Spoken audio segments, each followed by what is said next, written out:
Welcome to Nugget 244 with Steve and Dana Groman, and today we will be looking at the Science News, March 26, 2022, and it's actually their 100 years of science journalism, and we'll do a nugget about that, but first I wanted to do this one about lizards. Ooh, that sounds fun. The article is How Lizards Keep Detachable Tails from Falling Off. That's important, isn't it? Yeah, it is important. Well, we had some lizards, and remember Eve? Remember what she'd always do? Yeah, she slapped her tail around quite a lot, wouldn't she? Pop her tail off. That's one of their defense mechanisms. It is. And she had a fierce tail, and so did Owen. Those tails are strong. Yeah, those iguanas. Both Eve and Owen were our iguanas at different times, and unfortunately, sometimes those little ones, they'd slap their tail against the cage, and it would just pop right off. It would come off. Well, this is what the article says. A hierarchy of prongs, micropillars, and nanopores may keep a lizard's detachable tail from separating accidentally. Well, that would be helpful. That's important. Yeah, it is. A lizard's tail can break off between any of a series of segments, which fit together like plugs into sockets. A segment's prongs, 8 wedge-shaped bundles of muscles arranged in a circle, fit neatly into matching sockets on the adjacent segment. Well, that just proves God's creation, doesn't it?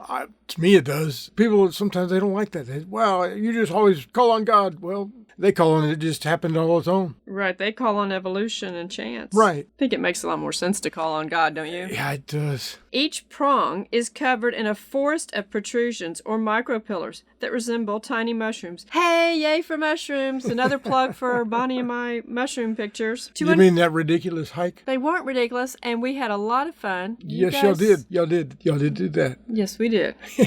And the pictures are pretty. They're gorgeous. They're nice. To uncover how this plug-and-socket system works, bioengineer Ax Song and colleagues analyzed broken lizard tails under the microscope. The tail has to find just the right amount of attachment so it doesn't come off easily, but it should also come off whenever it's needed. Well, of course, God designed him like that. Yeah, it's a really cool thing when you think about it. I'm sure you've seen a lizard out running around, especially in the South where we have these little green anoles and they turn brown when they go on the fences, and sometimes the poor guys, they don't have a tail because they've lost it or something's bit it off, but they're still alive because of that breakable detachable tail. But the fact that it does detach is an amazing thing. And it doesn't necessarily hurt them. So it doesn't stop their balance or their ability to keep going. Right. It's just God's design to help these little guys because... Get away from whatever's after them. The team expected to find that the micropillars hook into their corresponding sockets, securing the segments like Velcro. Did y'all know that Velcro was invented in New Hampshire? It was. Instead, the micropillars leave only slight imprints in the socket walls. The team reports in the February 18th Science. The micropillars, pockmarked with holes or nanopores, didn't appear to provide any extra grip that would secure the tail to its owner. Suspecting that the micropillars play another role, the team built a replica lizard tail from a rubbery silicone polymer. This model let the researchers examine the forces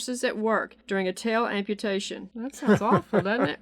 At least they weren't doing it on real lizards and popping their tails off. That would be bad. That would be sad. They found that the deep crevices between micropillars along with the nanopores on their surfaces slow the spread of an initial fracture between two segments. If there's a crack coming in and it meets a pore, which is a void, then the crack is stopped, Song says. It loses energy to propagate. Micropillars covered in nanopores enhanced adhesion up to nearly 15 times as much as smooth prongs without micropillars, and slightly more than prongs with micropillars, but no nanopores. Well, isn't that just like God? He'd put the perfect match to make it work perfect. Yeah, it makes perfect sense. We're 2022, but you just watch. They're going to use this to help mankind. It's going to happen. The hierarchical structure of prong, pillar, and pore achieves a balance that Song describes as a beautiful example of the Goldilocks principle. Not too tight, not too loose. Oh, please. We're going to call in a fairy tale girl? What do you think they should call in?